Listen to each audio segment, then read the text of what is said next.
Well, I'm so glad that you are watching this video, and I hope you know what you're getting into.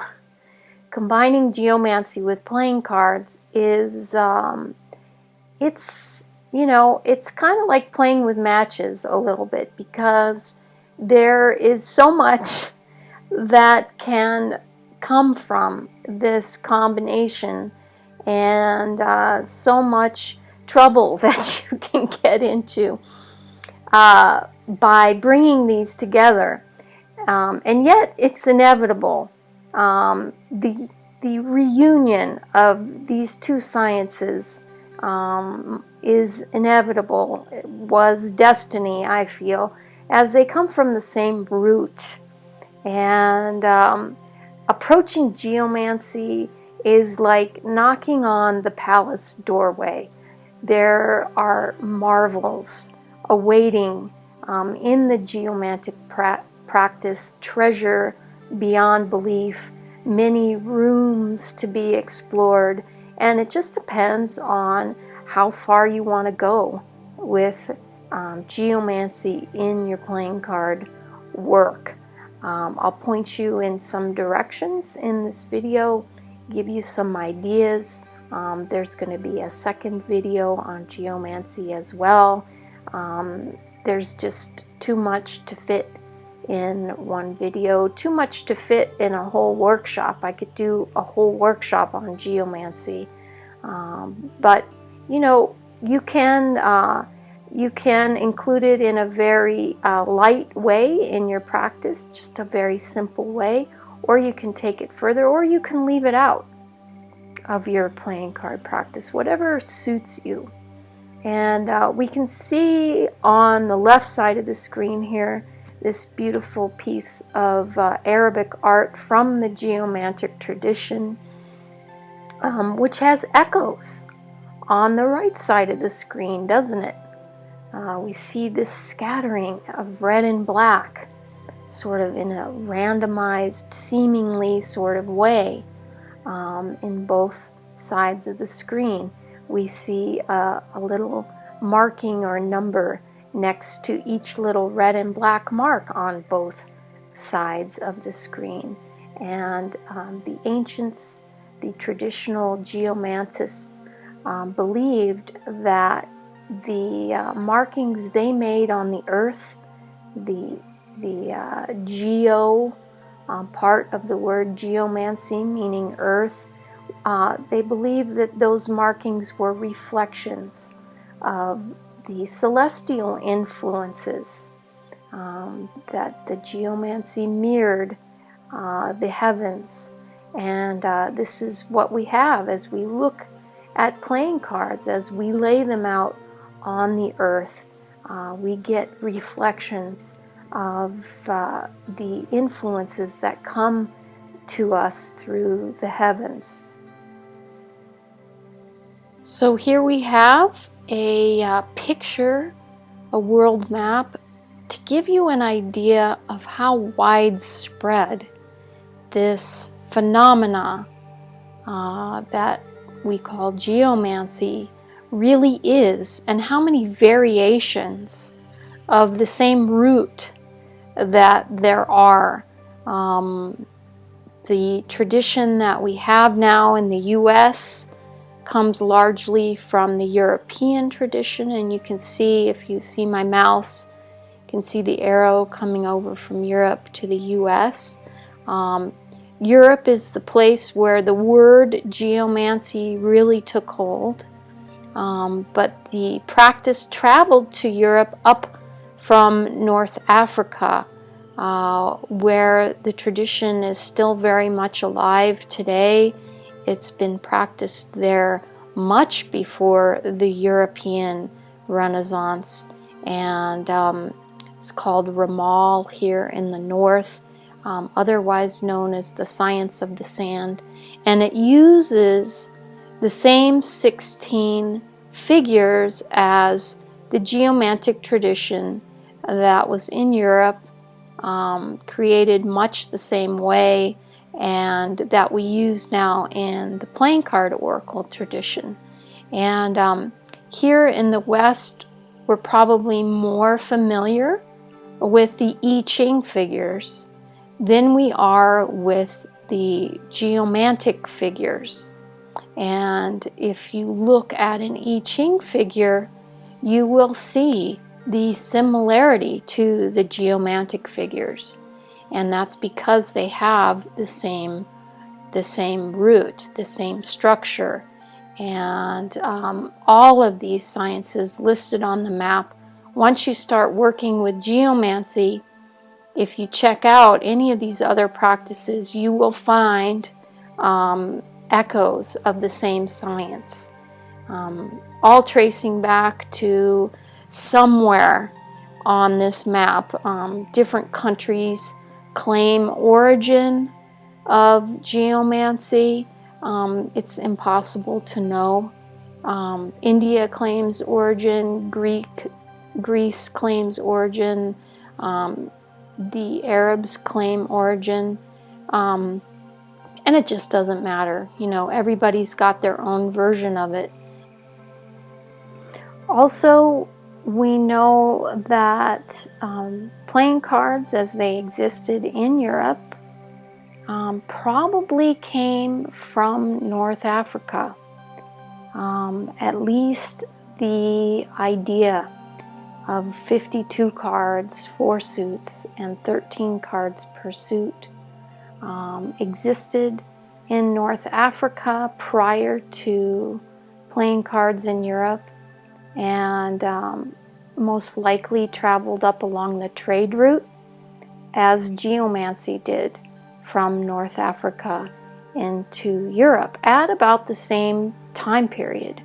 So it's also interesting that playing cards and geomancy share that same journey. And geomancy has, you know, some interesting origins or reputed origins. The earliest mention of the word geomancy comes from Archimedes.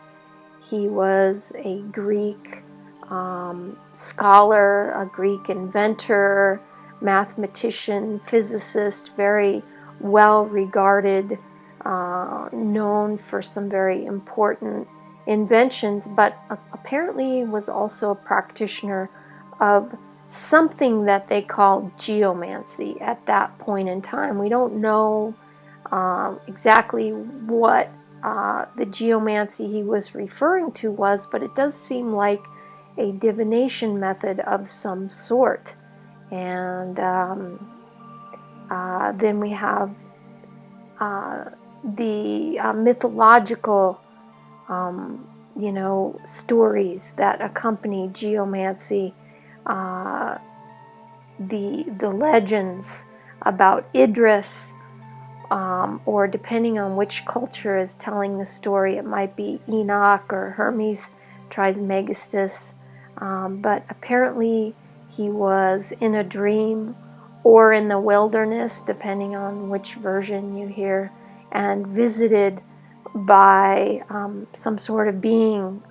Some accounts have it being the angel Gabriel, who's shown here on the screen, who presented him with this science, and he brought it back to the world, and it was written about and became what we now use in the playing card oracles. So let's talk about the building blocks a little bit, the similarities, the specifics between geomancy and playing cards. So on the right side of your screen, we have the 4 elements: fire, air, water, and earth, as they are recognized and practiced in geomancy. But of course, they're the same 4 elements that we use in the playing card oracles that are represented by the red and black suits of diamonds, clubs, hearts, and spades. And Then we have the binary color component of playing cards. And I hope you get used to hearing the word binary. I hope it doesn't freak you out. It just means two things that are opposite, that alternate. So red and black are the binary color combination that's in the playing cards. All cards are either red or black.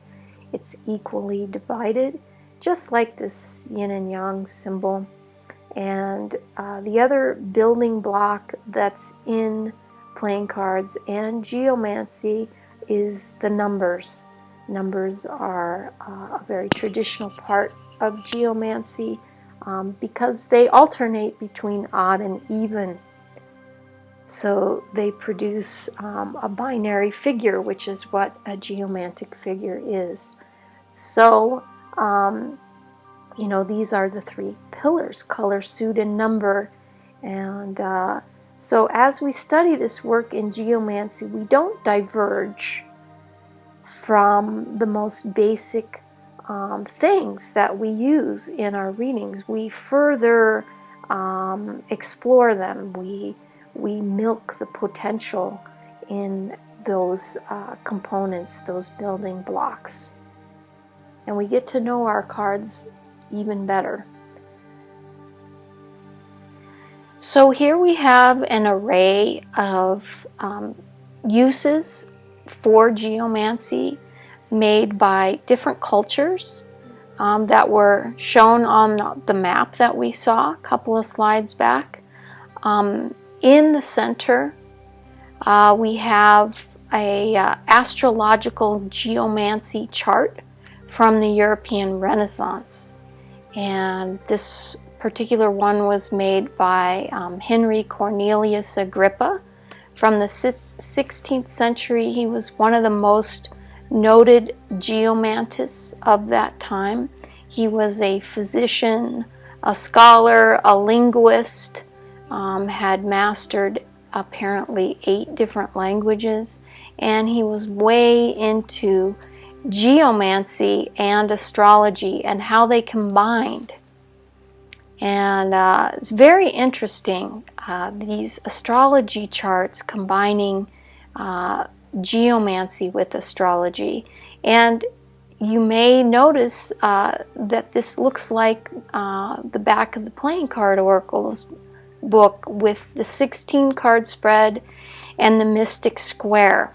And Agrippa's method here is different, but you could follow Agrippa's method using the playing cards, using the 16 card spread if you wanted to study it. And it is documented. You can study his method. Very interesting. And then in the top left, we have an example of sand divination, the science of the sand. I believe this is a North African picture, possibly Pakistan. Anyway, the figures are created by making a random, quote-unquote, number of dots in the sand, and then counting those dots to receive a geomantic figure. And you can see, I'll get my mouse going here. You can see these 2 geomantic figures here on the left side of that picture, created by counting the dots horizontally. And we have Albus here and Fortuna Minor here, same figures that we use in our work with the playing card oracles. And down here in the bottom left, this is a fascinating piece of work. It just shows the sophistication level possible with geomancy. This is from an Armenian manuscript. And again, if you look for my computer mouse, I'll outline the red and black alternating geomantic figures around the periphery of this astrological chart. This was from a very elaborate manuscript. This person had was tapping into a very elaborate astrological, again, science incorporating geomancy.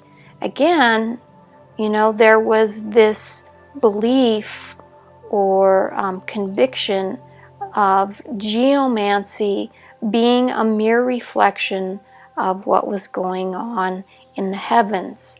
It was the science about connecting heaven and earth together, and so it was combined a lot with astrology historically. And then on the right hand side of the screen we have obviously a Chinese example, and then we go into a little different figures than the African and the European.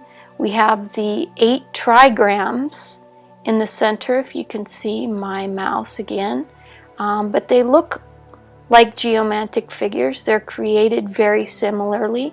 They have their foundation on the 4 directions you can see here, and you can see the figures here on the right side of the screen as well, combining the broken line with the solid line, having its basis in the same tradition. And here, of course, they're combining it with the astrology as well. You can see the Chinese astrological figures around the trigrams of the I Ching there in the center. So, just some examples of different ways different cultures have taken this work. And here is a beautiful instrument dated from the 1200s, either Egypt or Syria, they're not really sure. But it's definitely an instrument of opulence, being made of gold and silver, brass and copper, probably royalty. And you've got the geomantic figures here. These dials on the face of this instrument all produce geomantic figures. You can see the close-up up here, top left, of the dials. Each dial has a brass center, and by turning the dial you get 16 different choices. You know, there's 16 different divisions on each dial, and in the window up at the top appears the geomantic figure that the dial is pointing at.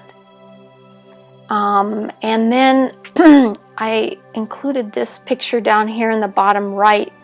This is by Agrippa, again, Henry Cornelius Agrippa from Europe, and he's using the same formation of figures as in the instrument.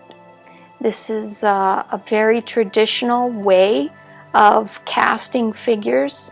It's sometimes called the Geomantic Shield for obvious reasons. And this is something you could also cast with a 16 card spread. You've got 4 figures. If you can follow my mouse, I'm back on the instrument in the top right. You've got 4 figures here. These are called the mothers, and these create all the rest of the figures. But these 4 figures could be created using the 16 cards, and then from that you would get these extrapolations of the original figures. Just another possibility. And the edges and the back of this treasure in gold and silver bears verses written out, boasting the instrument's magical powers. Beautiful. It's in the British Museum. So here are a couple of photos, and we have an Ifa Priest. IFA is another form of divination geomancy, and I want to show you this picture. He's sitting on the ground. I love that because it is this earth divination, geo meaning earth. And I love the divining chain that he has in his hand. This is the traditional way of creating the 16 geomantic figures. And what I want you to notice about the chain is that the way he holds the chain in the center creates 4 pairs of, they're usually shells there, but they can be other objects too, but there are 4 pairs that hang down on the chain, and as he allows the chain to come down on the ground, the shells will either land belly side up or back side up, and depending on how they land, you will get an odd or even marking. And the chain represents the 4 elements. Each pair represents the female and male aspects of each of the 4 elements. And this is much like a 4-card spread representing the 4 elements. And a red or black card or an odd or even card in those positions will represent an odd or even marking, just like the divining chain here. And we can see in the picture on the right the divining chain as it's laying on this priest's bag. And we have, if you look at the shells, the way they landed here, you got 2 shells at the top, a pair, belly side up, so that would be an even marking. The next pair across from each other, you got 1 back side up and 1 shell belly side up. That would be an odd marking. And the third pair would be an even marking. And the bottom pair, they're both back side up. That would be another even marking. So your figure there would be rubus. Even, odd, even, even. And so there's this interesting connection that happens as we use geomancy in our oracle work. We connect with these ancient traditions that are spread across these ancient cultures.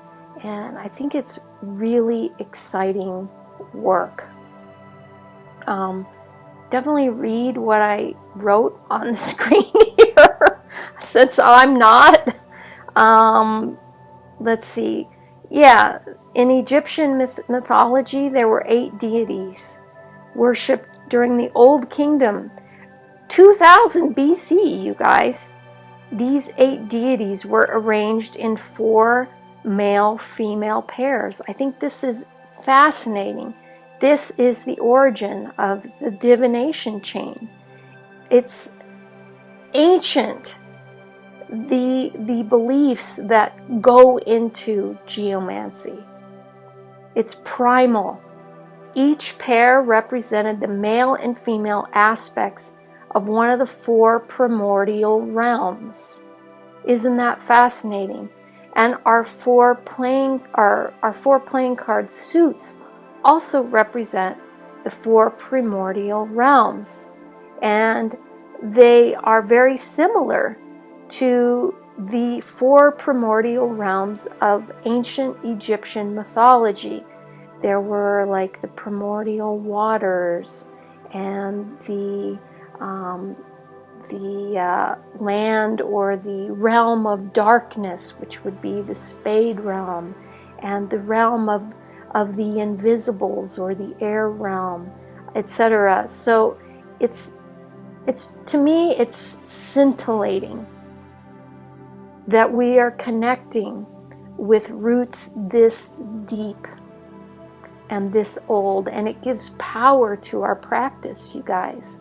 Do you ever wonder why a reading with the playing card oracles just comes through so strongly? Why the messages tend to come through with that voice, it's because of its roots. It's because of what it connects into that has been practiced by these priests, these shamans, these practitioners over centuries. So you can see why I say that the marriage between playing cards and geomancy was inevitable. The reunion was inevitable, because once you crack the code of the playing cards, you see the same root appearing. Okay, so here we have a bunch of stuff just to sort of expand your vision of geomancy. In the upper left, we have Geomantic Talismans for protection as they appear on jewelry, you know, with the very simple numerological components that make geomantic figures. Same on the beads. You know, I've seen African beads like this many times. I never connected it to the geomancy, but this is the root of so much African art, is the geomantic tradition which pervades their culture. And you can see how the number of dots on a bead, when combined with other beads, or if you were to roll the bead, you would create different geomantic figures. Similar to what's on the bottom right here. You've got this oblong sort of dice with different number of marks on each side of the wood block. And according to what I can see about this form of divination, you know, it's tough because a lot of the traditional divinatory information is not in English. So research is challenging to me because I don't speak those other languages, but you can see that they cast the wood block 4 times to get odd and even markings for a figure. You can see the orange figure in the center of those 4 photographs on the bottom right.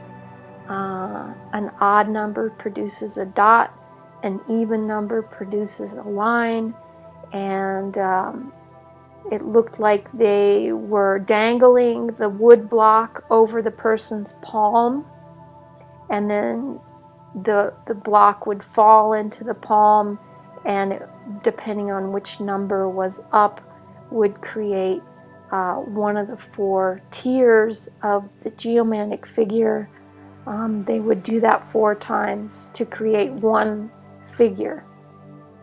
And we'll get into that creation process of the figures more in a minute. With the cards, you'll see it's the same process.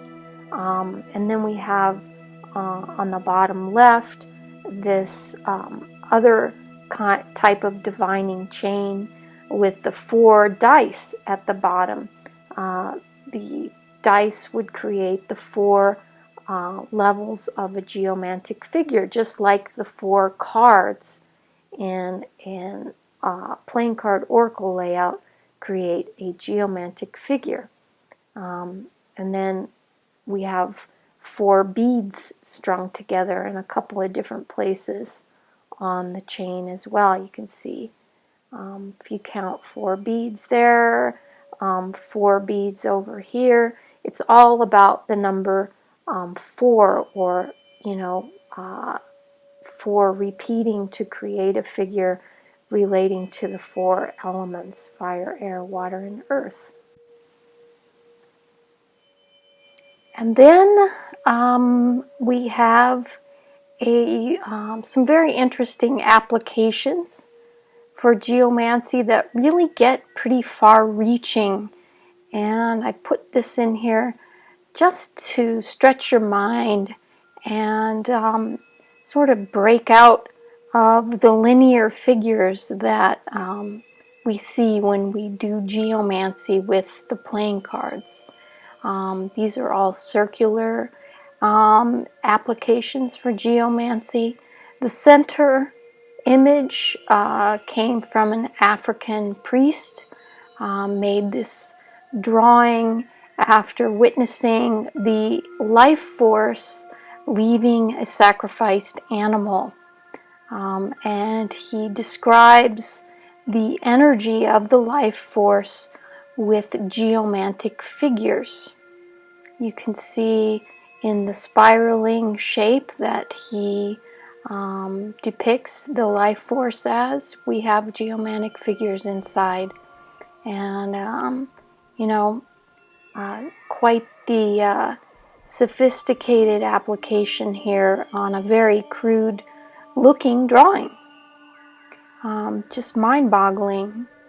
And then in the upper right corner, we have a crop circle. And, it's circular and it's divided into 12 sections, just like an astrology chart. And certainly geomancy has been used in the circular astrology charts just as well as the square, mystic square style astrology charts. And then inside of these 12 sections of the crop circle, we have binary code.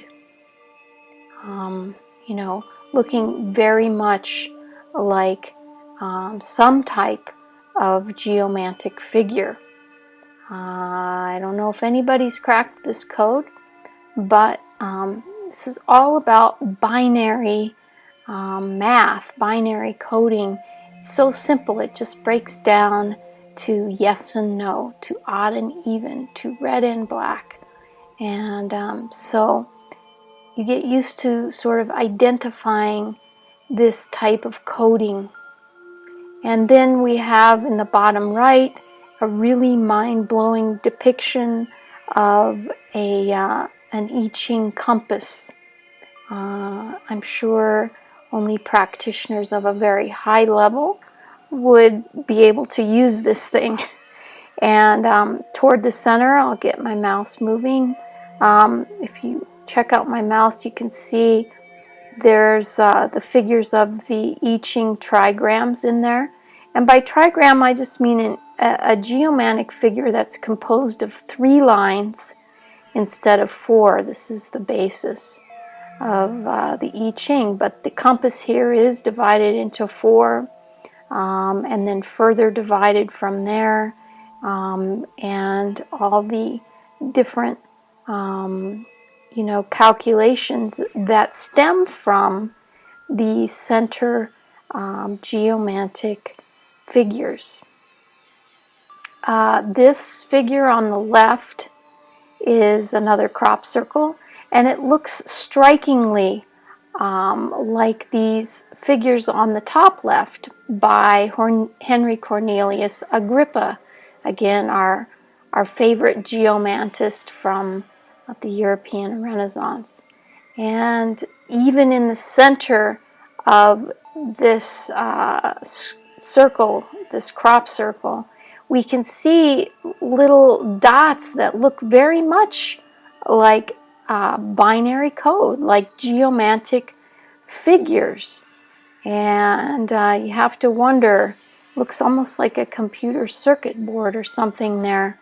And then Agrippa's sort of glyphs or geomantic medallions there, all created by using the dots of geomantic figures and connecting them together with lines and creating shapes to make these talismans that could serve as magical implements, you know, for protection or whatever it is.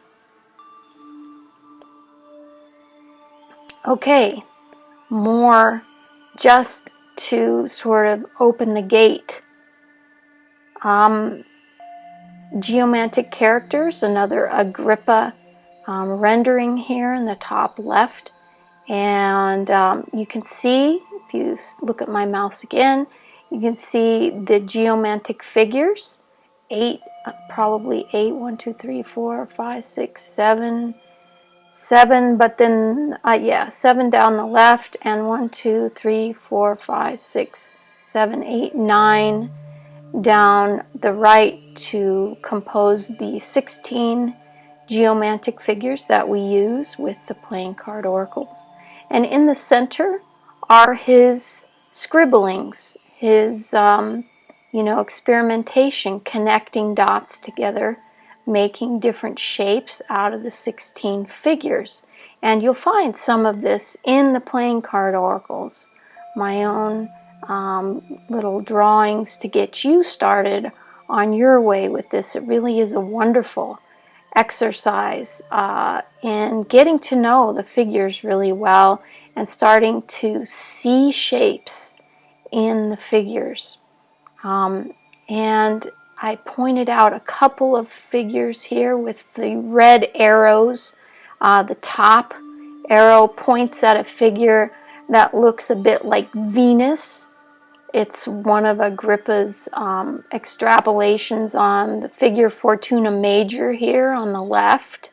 You know, just connecting dots together, seeing what happens.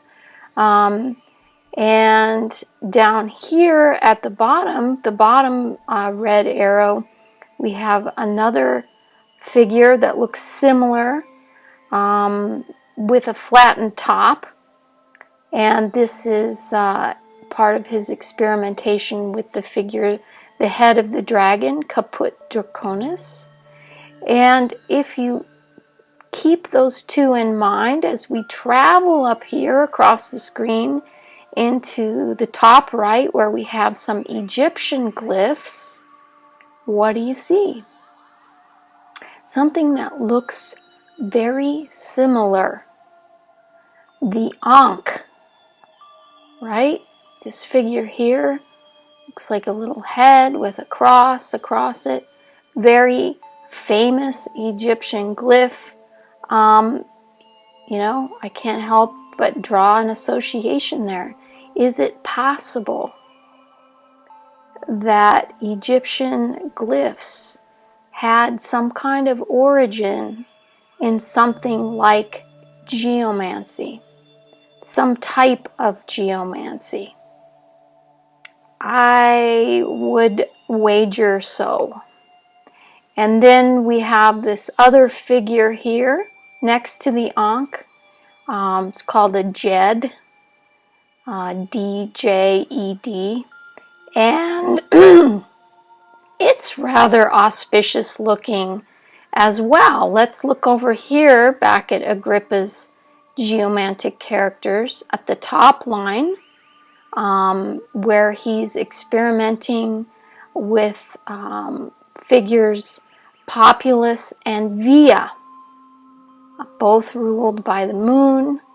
And this figure here, this stack, and this figure over here remind me very much of the Djed over here, this pillar with 4 lines crossing it.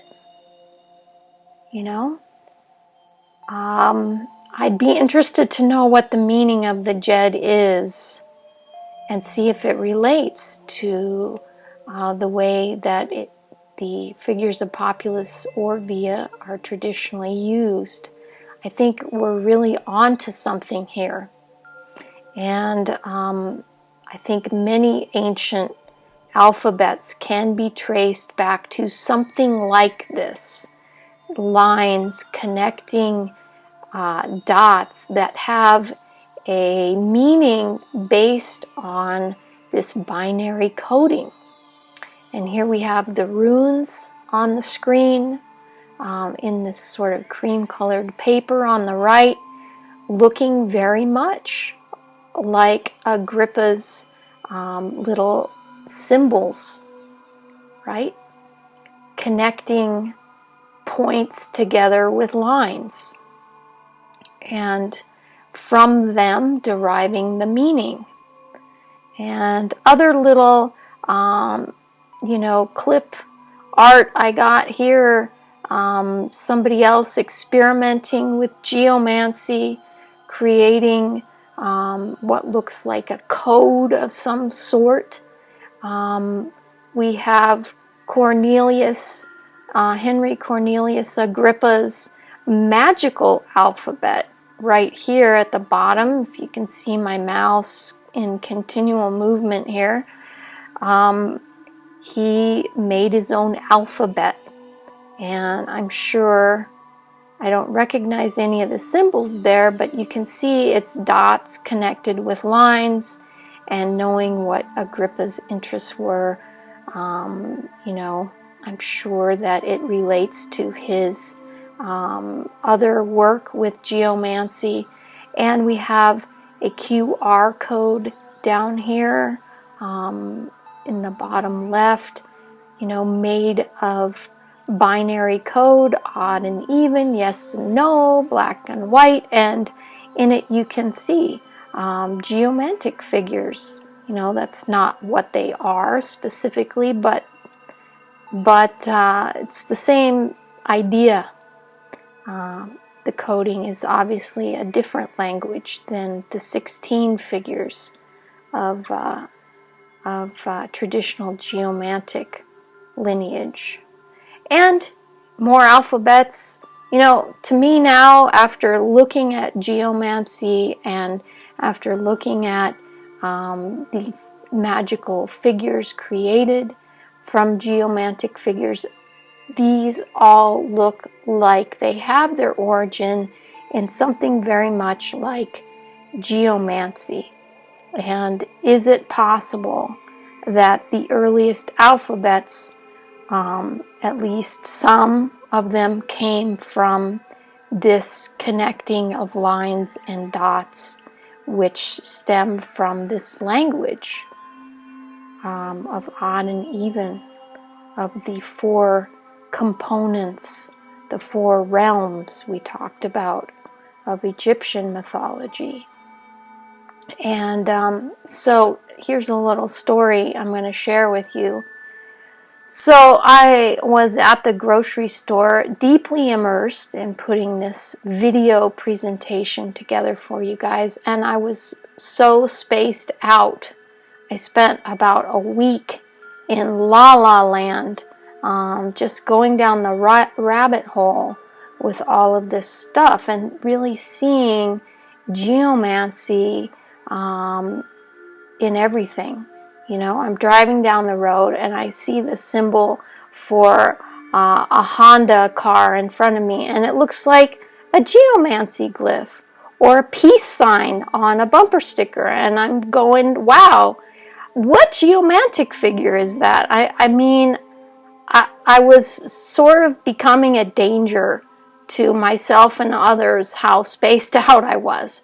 So I'm at the grocery store and I'm picking up, something to eat for that day, and I'm standing in line and I see this Life magazine, and the cover is something like Enduring Mysteries of Antiquity.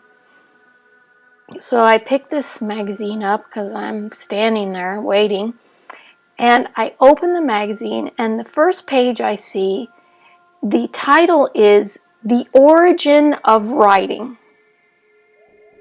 Okay? And I was just bowled over. And the pictures look something like this in the magazine. Early examples of early alphabets. And the scientists don't know, apparently, where these alphabets come from or how they were created. And I'm looking at these and I'm going, well, geomancy it looks like geomancy.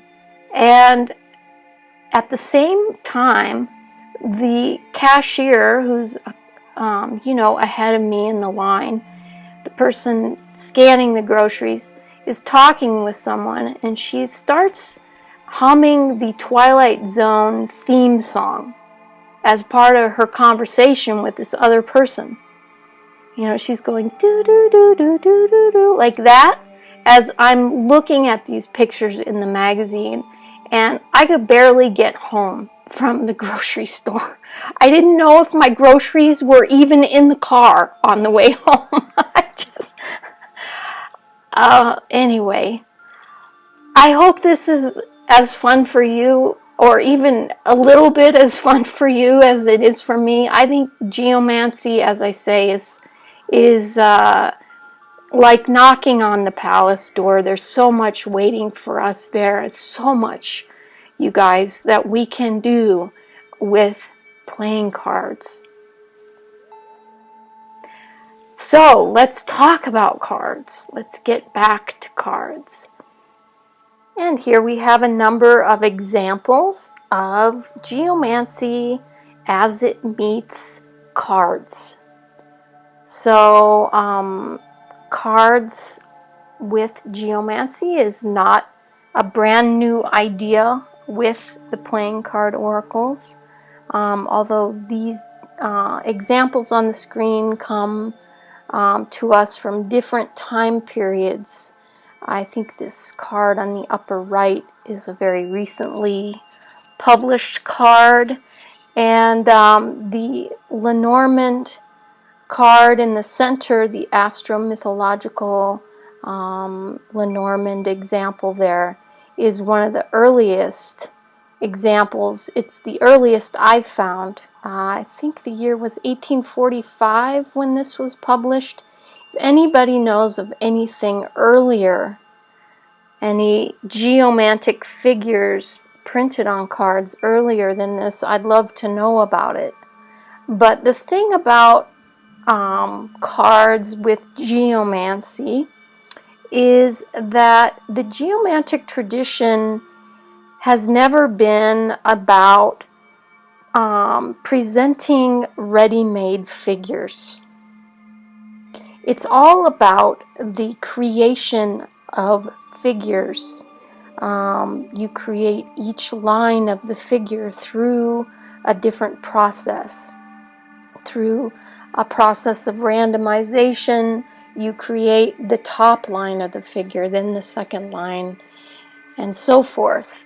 You know, I'm sure it works with a ready-made figure on a card, but I'm not sure you're using the full potential of the geomancy or having the fun that you could have creating the figure, right? You get to be the cook. You get to be the alchemist when you create the figures yourself. So, ta-da! Here's our ingredients for our geomantic figures. Cards are already geomantic. We don't have to paste geomantic figures on top of them. We can see geomancy just looking at these. We see the red and black alternating. We see the numbers odd and even. We see the male and female. We see all of it, and we see the four elements. You know, if you're educated a little bit about the fact that there are four suits, we have the four components. So what are we waiting for? So we can thank my brilliant father for thinking outside the box, as he was so very good at. And so yeah, this is really a revelation in card reading. And so let's get to creating the figures, how to use these cards to make geomancy. And I want you guys to have some good resources if you want to pursue this topic further outside the workshop, outside of what's already written about in the playing card oracles. These are some books I recommend. The bottom two, the one on the left, The Oracle of Geomancy by Nigel Pennick. It's an easy read. It covers everything that you would probably need to know as far as the background of geomancy and the traditional ways that it's used. Terrestrial Astrology by Stephen Skinner. Nobody is better than Skinner when it comes to researching his topics. And this web address I've listed there next to his book is a place you can download the ebook, his ebook here, and also you can read the first several pages of this book for free at that address. So I totally recommend that. Skinner is really a great author to know about. African Fractals, haven't read it. I've read some little snippets of it, but this guy's doing really interesting things with geomancy I haven't seen anybody else exploring, and he's also very well studied, this Ron Eglash. I think he's a professor of some kind. Anyway, that would be a fun book if anybody wants to explore some other areas. And then you have to stick Crowley in the mix. And we have a debt of gratitude to Aleister Crowley and the Golden Dawn for reviving geomancy from arcane history. It was really kind of lost until the Golden Dawn picked it back up and started working with it. I wouldn't necessarily recommend their material, the Golden Dawn's material or Crowley's material on geomancy, but it might be kind of fun to check out. Okay, let's get to business. We looked at this picture before. This is sand geomancy, and it's just, I have this here because I want you to see the structure of a geomantic figure. You make these points in the sand in horizontal lines. You start on the right side. I'll get my mouse going. You start on the right of the picture and you move to the left and you go dot, dot, dot, dot, dot, dot, dot, dot, dot until you're finished. I don't know how they determine how they're finished in Ramal, but in this type of work with the geomancy, but it doesn't matter. You get a random number of dots on each line. And then the practitioner counts the dots, and if you have an even number, you get an even number of dots on that line. If you have an odd number, you get a single dot. And each line of the figure corresponds to one of the 4 elements and one of the body parts: head, throat, torso, foot, exactly as we use our playing cards. Okay? The body parts that we use in the playing card oracles to define the different card positions come from the geomantic tradition. That's why they are what they are. Right? So it's ready-made to slip into a geomantic figure. And here's a quote. This quote comes off of that cool whatchamagig, that gold and silver and brass and copper Egyptian instrument of geomancy that we saw from the British Museum. I love this. I think it's totally beautiful. I am the revealer of secrets. In me are the marvels of wisdom and strange and hidden things. One of the little poetic pieces off of that instrument. Okay, so here is a playing card oracle layout, the vintage edition deck, in a 4-card spread, ready made to make a geomantic figure. So each card produces one line of the figure. Okay, I hope this makes sense. I hope we've gone over it enough. If it doesn't, you really need to go look at the section in the Playing Card Oracles book and read it, because stuff is further explained there, diagrams, you can reread paragraphs, but we need to keep going in this video. I hope this makes sense. I don't really know how else to explain it.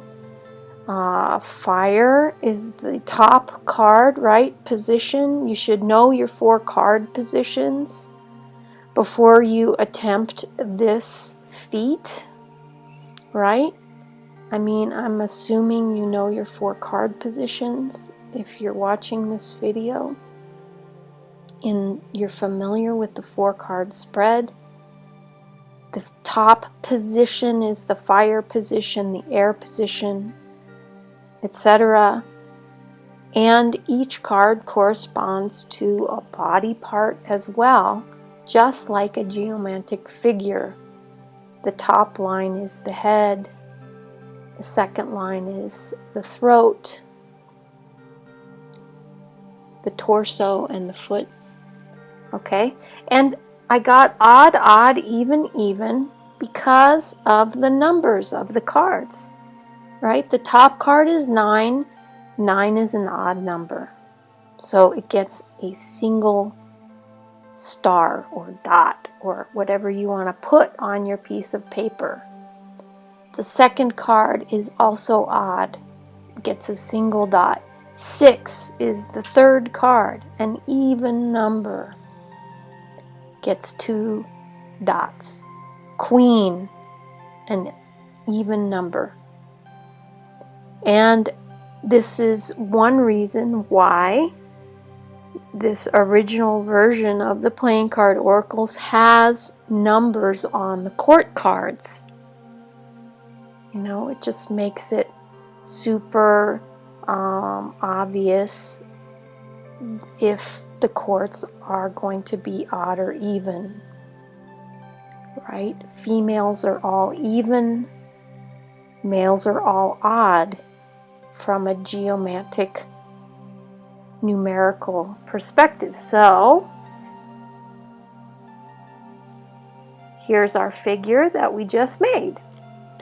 Now I can go to my book, my Playing Card Oracle book, and look up which of the 16 figures my 4-card spread just made. And I can read the little description.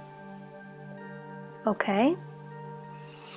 So I have this correspondence to supplement my other card correspondences.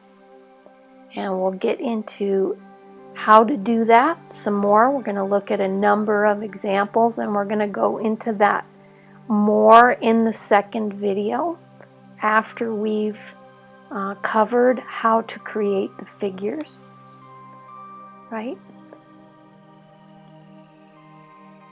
Okay, so we not only get one geomantic figure from playing cards, but they're not dice, right? They have more than just number on them. They also have color. So we have the black and red possibility besides the number possibility. But you know, you could argue whether black is intrinsically an even marking or an odd marking, or whether red should be even or odd. But if we use the total value of the top card, then that's, what can be a reliable method for you to determine whether black or red is odd or even. Because the top card has more importance in every 4-card spread. It is the determiner of many things in the spread. It's why we call it the top dog. And it has additional importance. It's the roof under which the other cards must stand. And so we use that card to indicate whether black or red will be odd or even for that spread. And we have to find the total value of its color. Okay? If this is total review for you and you've mastered everything in this section in the playing card oracles, you can skip ahead this part, but we will be getting into some more things yet in this video that are not in the playing card oracles. So you might just want to hang with us, and it's good practice too, Also in the second video we'll be going into a shorthand method, a shortcut for determining odd and even for both number and color. That will hopefully make your calculations quicker for when you're with clients and so forth. So the top card in this particular example is the 9 of Hearts. So I want to find all the cards in this layout that share that color, and I'm going to add them together. That's going to determine the total color value of my top card. So 9 plus 6 plus Queen equals an odd number. So red becomes odd for this layout. Every time I do a 4-card spread, I gotta start over. I gotta figure it out again. But you'll get quick at it and you won't even think about it anymore. It becomes very second nature. So black becomes even by default. Okay? And there I have it. I made all my red cards into an odd mark or a single mark, and my one black card became even by default. And isn't it interesting?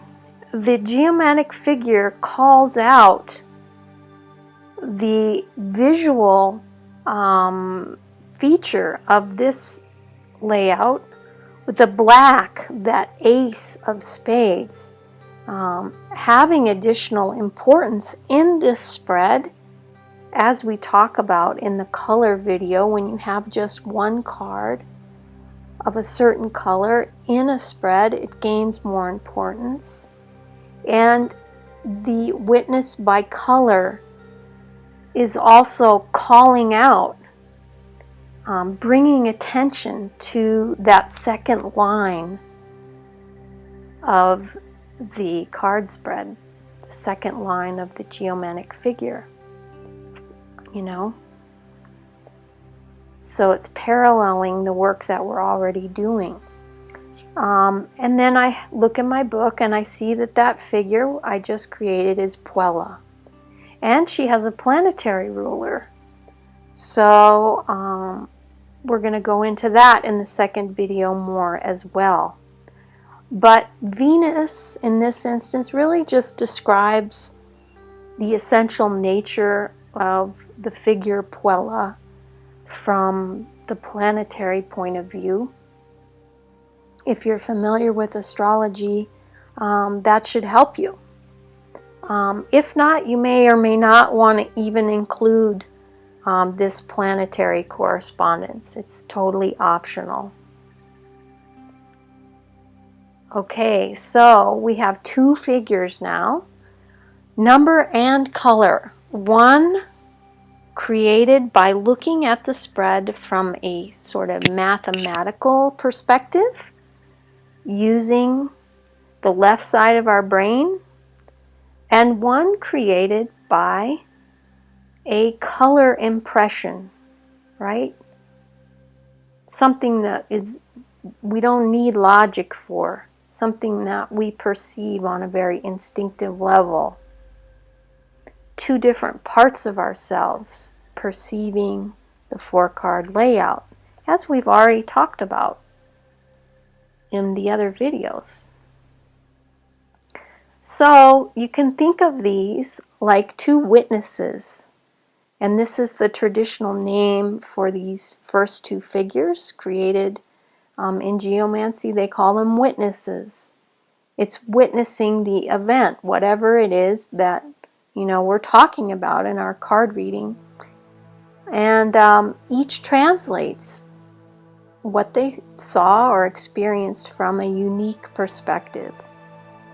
And they should work totally hand in hand with your card meanings.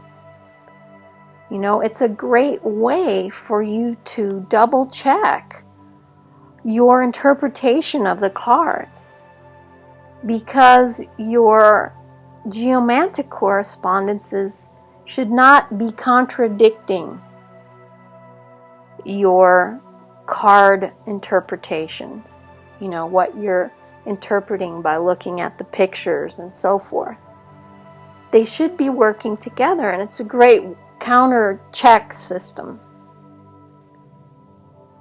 So I'm not quite done with my calculations yet, right? We do all this from one 4-card spread. We add the witnesses together. Very important. We need a reconciler for these two witnesses, which can be very different. Sometimes the witnesses can be quite opposite from each other, so we need a reconciler, or what they call a judge. And I add the two figures together line by line. It's pretty simple.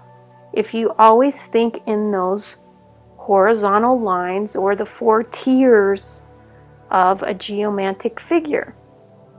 So I've got odd and odd on the first line. If I add both figures together, the second line of Fortuna Minor is odd. The second line of Puella is even. That gives me an odd marking for my judge in the second position, etc., etc. Make sure you understand this slide before you move on. Okay? And I'll use my mouse here. This last figure here on the left, after my little calculation at the bottom, gives me my judge. And what figure is that? Have you already studied these figures? Do you know what that is?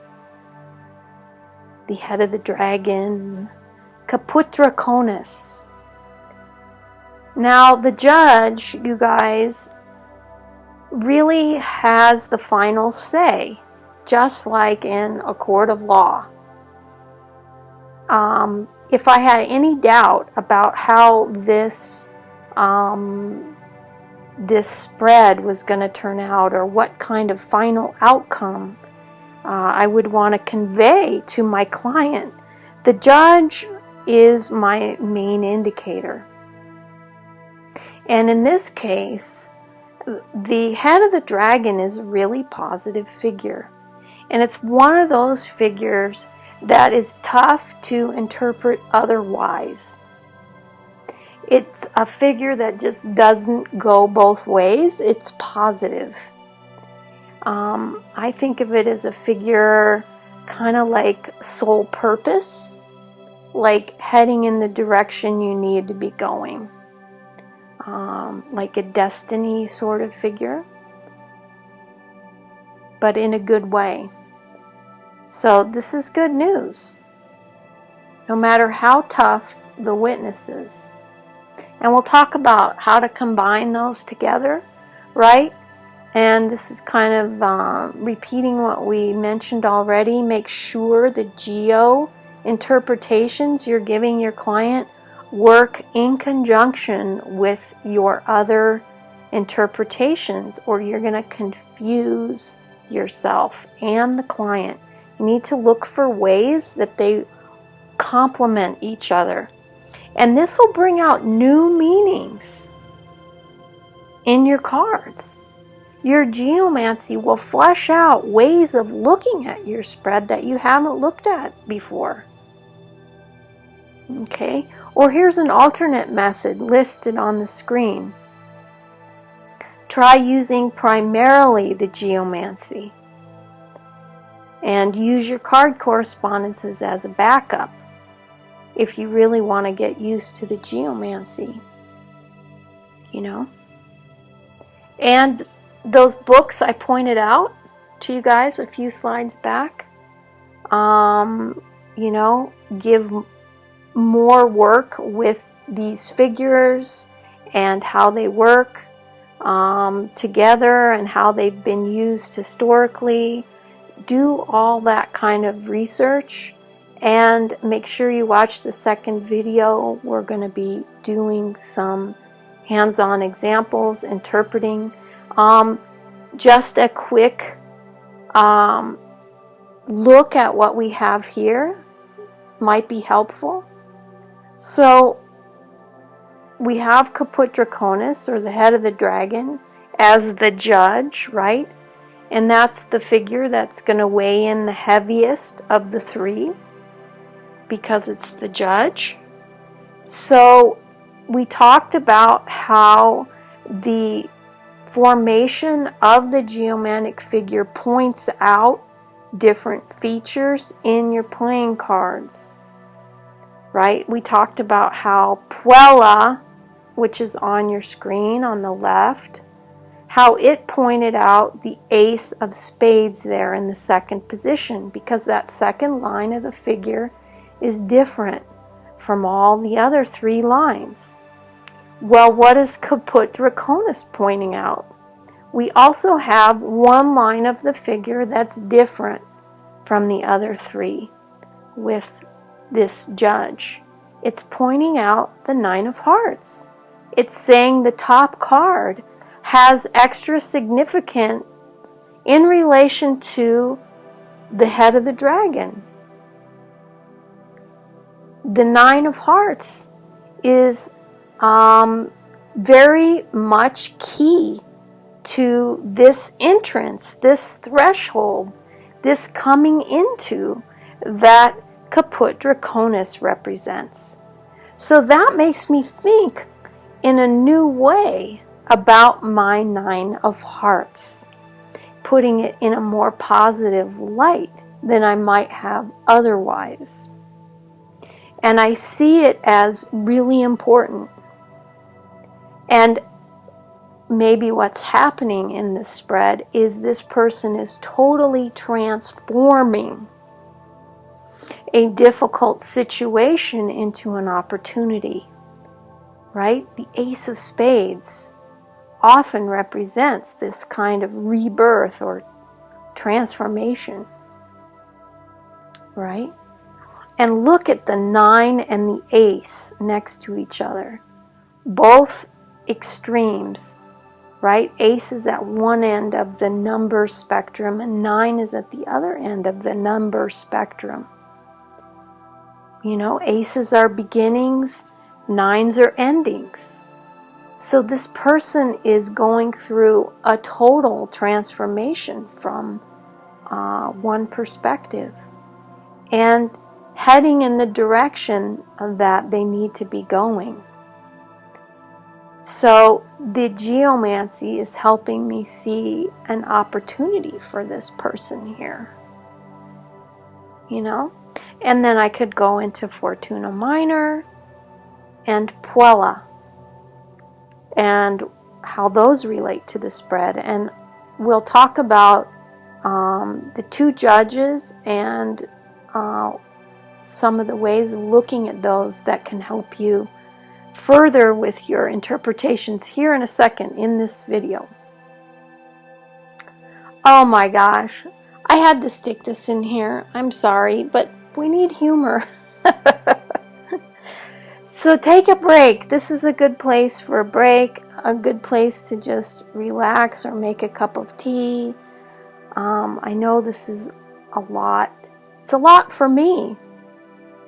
You know, this is hard work. So probably feeling a little like Bill Murray at this moment. So we'll move on. Okay, this is a good note for any journaling that you're doing in regard to your geomancy. Geomancy should further inform your reading. Please make a cohesive reading. Don't make a bunch of disjointed stuff that feels contradictory to the client. You know, it should feel comprehensive. And if that's happening, then you're maybe holding on too tight to old ways of looking at your cards.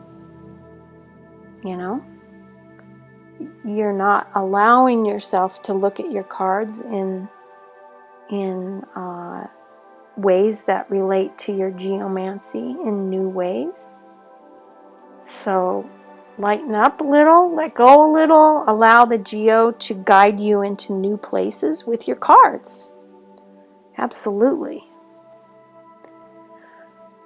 Okay, are we breathing? I think I'm breathing.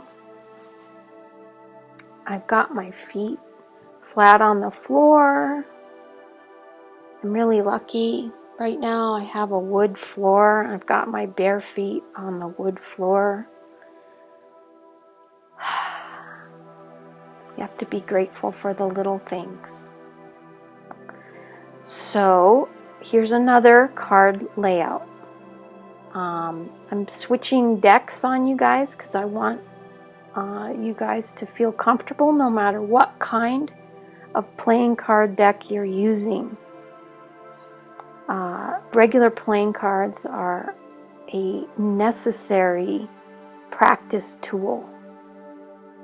If you want to be really good at the playing card oracles, you need to do some work with regular playing cards. Okay, this is our witness by number. It's really the easiest one. You know, 10 is even, 5 is odd, 3 is odd, 9 is odd. And this figure we've seen, we just saw it. Caput Draconis, it's appearing again. The nice thing about geomantic figures is there just aren't that many. You know, people ask me how to memorize all those geomantic figures. There's not that many. It's not like memorizing your card meanings. You know, you just got to do it. And in a way, if you start doodling with your geomantic figures and connecting dots together, journaling, making pictures and glyphs, you'll have them. Boom. You know, they'll be ingrained in your brain. And this figure, Caput Draconis, is calling out the top card, isn't it? Because the top line of the geomantic figure is different from all the other lines of the geomantic figure. So it's saying that Allegra or Bethany, depending on which oracle deck you're referencing for the Lady of Hearts, is key in the meaning behind Caput Draconis in this layout. So she's, you know, crucial to that part of your interpretation. Caput Draconis. We've already seen that. That's our witness by number. And we'll get into how to interpret the two witnesses in a second, specifically. Oh, I want to show you guys this. Okay, here's our card layout, right? Same from the last slide. There's our last slide. I just took the picture and I put it into this slide. I started noticing something looking at this card layout that I'm wondering if you're noticing. Let's check it out. What do you see here? Remember, cards have geomantic components already on them, right? And looking at this, I started to see a little Caput Draconis in the center of the 4-card spread. Do you see it? Do you see a little head of the dragon figure there? I wiggled the cards a bit and put a little diagram on top to bring it out, right? I covered up the little suit signs that were half peeking out, sort of clouding the figure. I'll show you back the other slide. See my mouse? I had these little parts of hearts sticking up and this little piece kind of sticking up, kind of obscuring the figure, and I just tidied up my layout. I covered up those little pieces and I put this on top so you could see it there, and so I knew you could see it. And I saw this before I did the geomancy for this card layout. Believe it or not, you know, I could not believe that this card layout had Caput Draconis as one of the witnesses, you know, as one of the 3 figures. Quite amazing. Just, you know, circumstantially or synchronistically.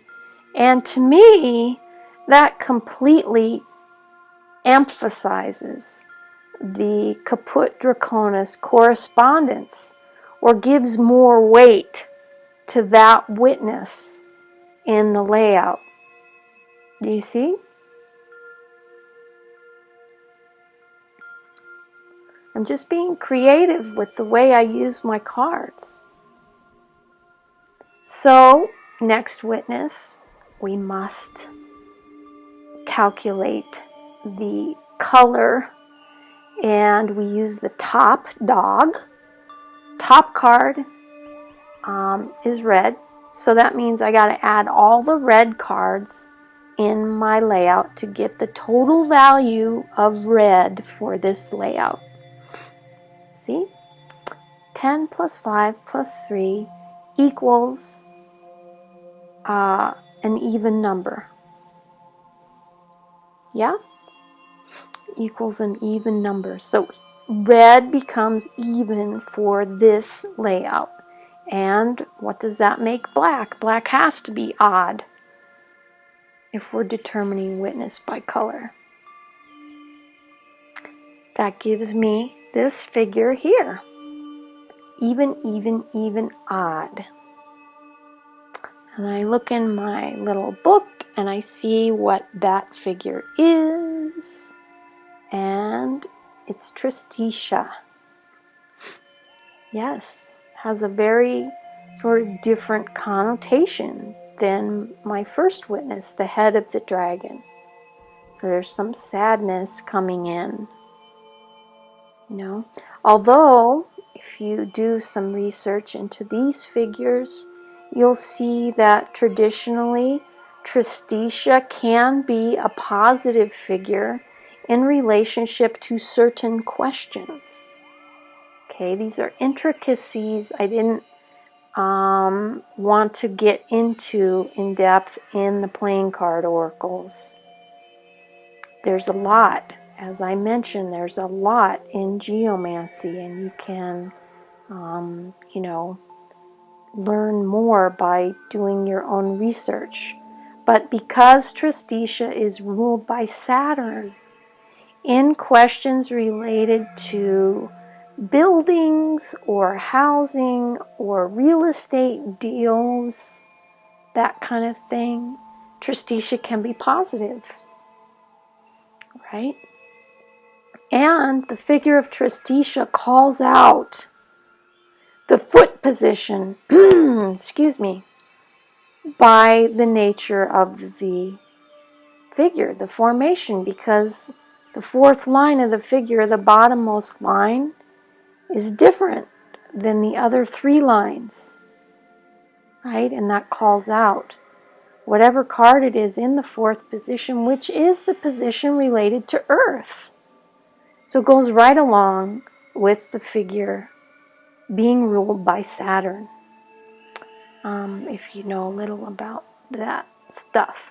So I've got this red arrow on this slide because I want you to see how I'm moving from right to left. I first calculate my number witness. I always put that on the right side of my paper, the right side of where I'm recording my calculations. And I move to the left. My second witness goes on the left side. This is in keeping with tradition that goes back as far as we can go with geomantic history. It's part of its Arabic origin, moving right to left. And it's part of tapping into the energy cache that awaits you in this practice. And it's important for other reasons, which we'll get into in a second here. So I've got my two witnesses, and then by adding the 4 lines of the figures, I get the judge. And of course, if you don't see how that was created, you need to go back, watch the other example, check it out in the playing card oracles where I go over that. So in this instance, Conjunctio is my judge. And Conjunctio is totally a neutral figure. It can be happy things coming together with happy things. It can be sad things coming together with sad things. It just indicates the nature of what has come before it. And in this case, we have sort of this interesting juxtaposition between the head of the dragon and Tristitia. And we would need to know what the question was, right? And what the cards were.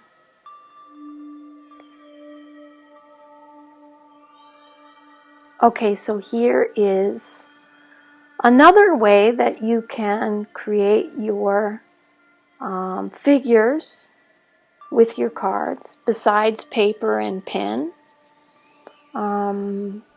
Very creative way. I love this.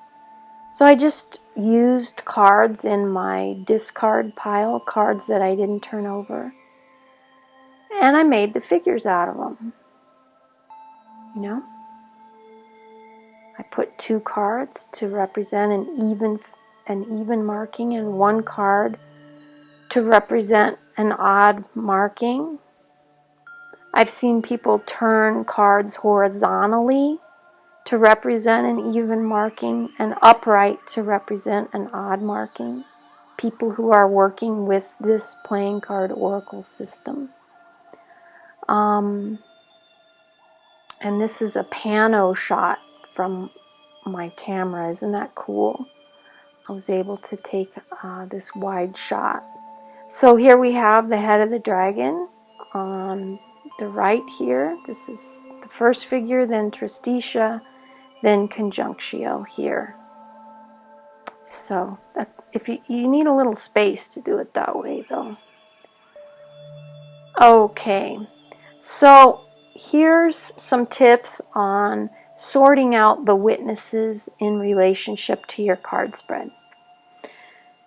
So we're going to use the example we just had, where we had Caput Draconis as the number witness, Tristitia as the color, and the number witness and the color witness, right? We keep the number witness on the right-hand side of the page, right? In keeping with that Arabic tradition, that Arabic origin.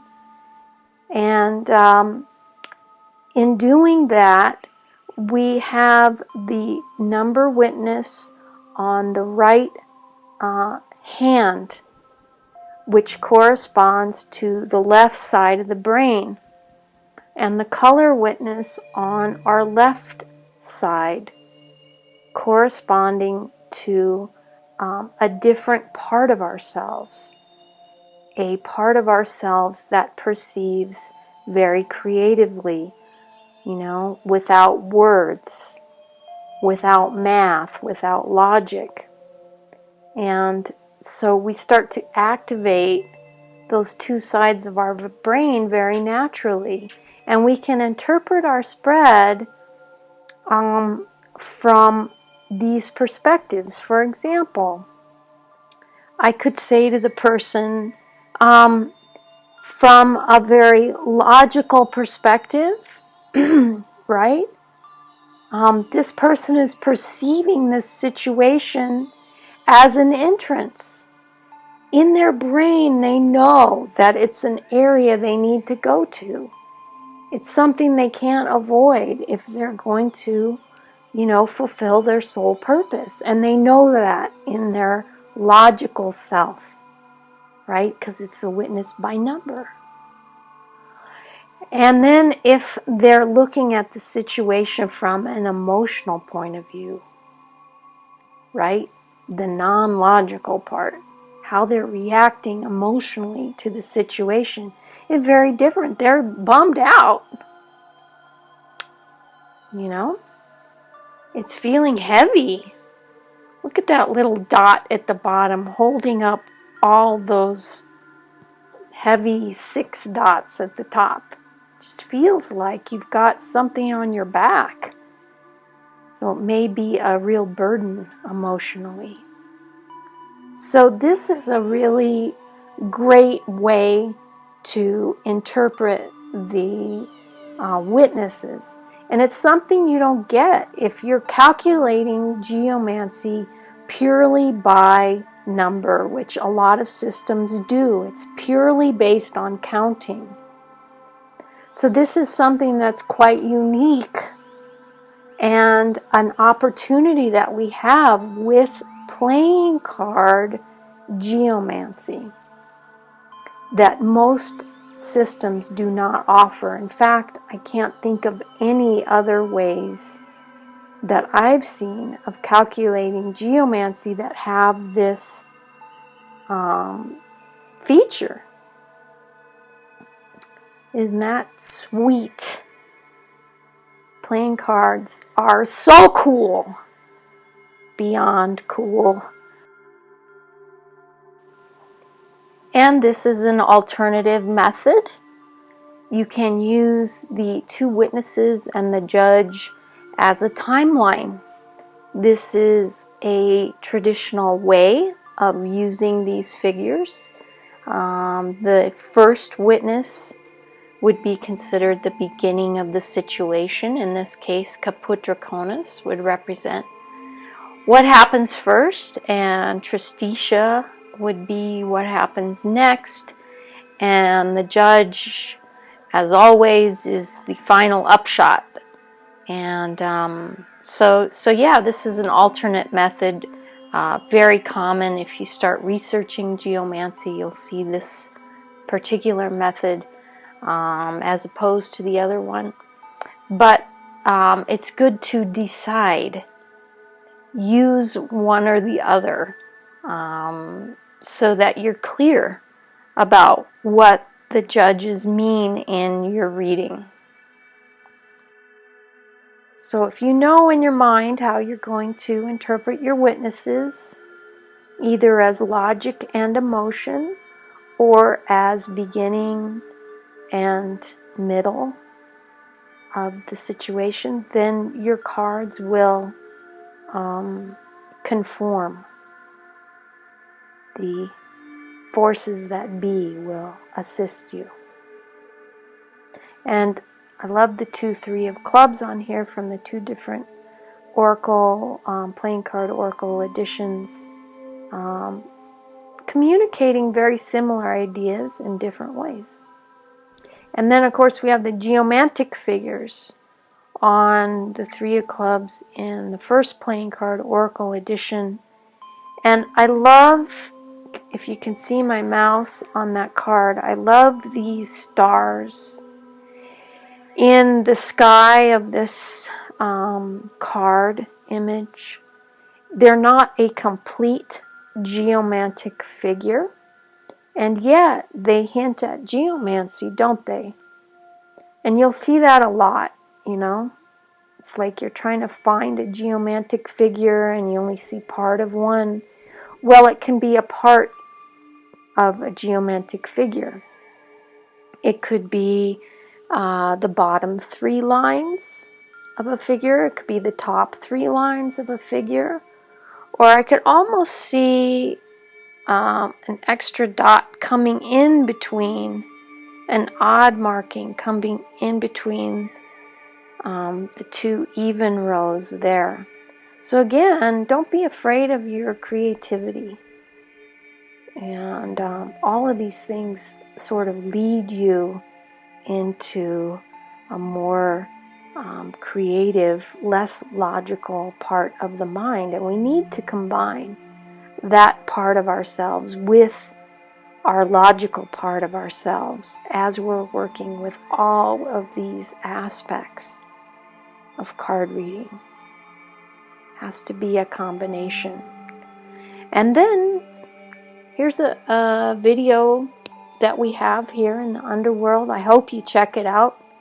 It's called something like Creating the Talisman or Talisman, and shows you geomancy in action and how it can be a quick part of a reading. It can work wonderfully in an event situation where you're reading for people at events. It creates a beautiful keepsake for people, and you'll see how it doesn't have to make the reading long. Geomancy does not have to make the reading involved or heavy. It can be an easy part of each and every reading that you do. And so, you know, you have to spend a little time with this part of the system if you want to have the fun. You've got to memorize the figures. You've got to know how to calculate the figures. And creating the pictures is a wonderful way to spend free time. You know, if you've got a little downtime somewhere, or you want to spend time in your journal, just sort of daydreaming and connecting dots together.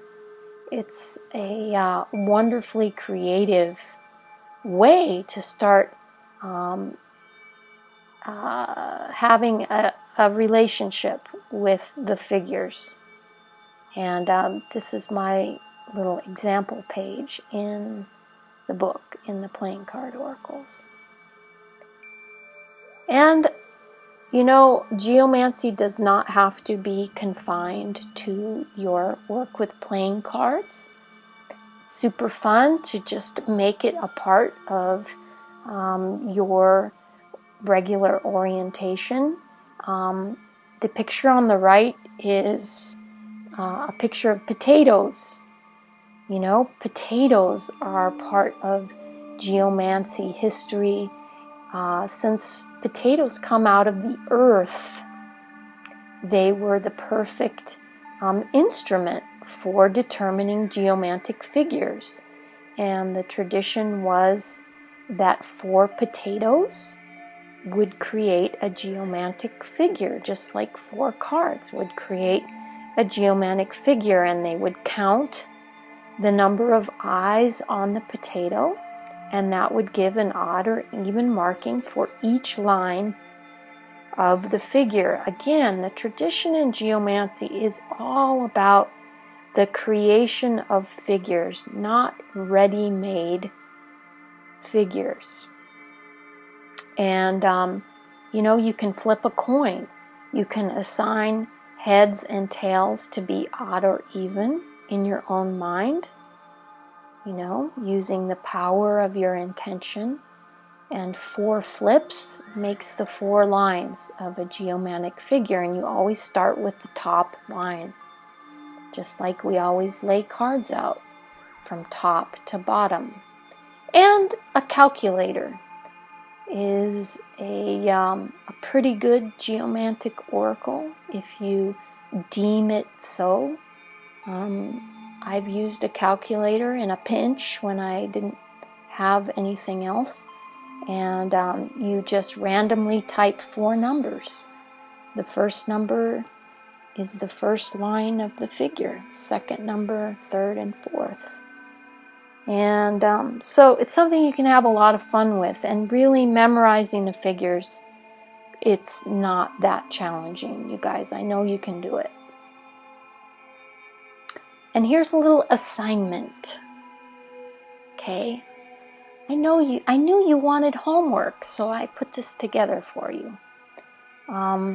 Here are 4 layouts, obviously using the 2 different editions of the playing card oracles. I really hope you guys have both editions. They really both communicate, you know, different aspects of each card. And so figure the geomancy, the 2 witnesses and the judge. Always move right to left, and I'll have the answers in the second video. And we'll take a look at least some of these, maybe all of them. We'll do some interpretations, combining the geomancy with the card meanings. And this 4th picture here, number 4, is the Oracle Speak that was just this last week for the solstice 2015. So have fun with this, you guys, and thanks so much for watching. Please comment, get some chatter going about this vast and exciting topic. Anything you have to say or want to talk about, I want to hear it. So thanks so much for watching, and that's it.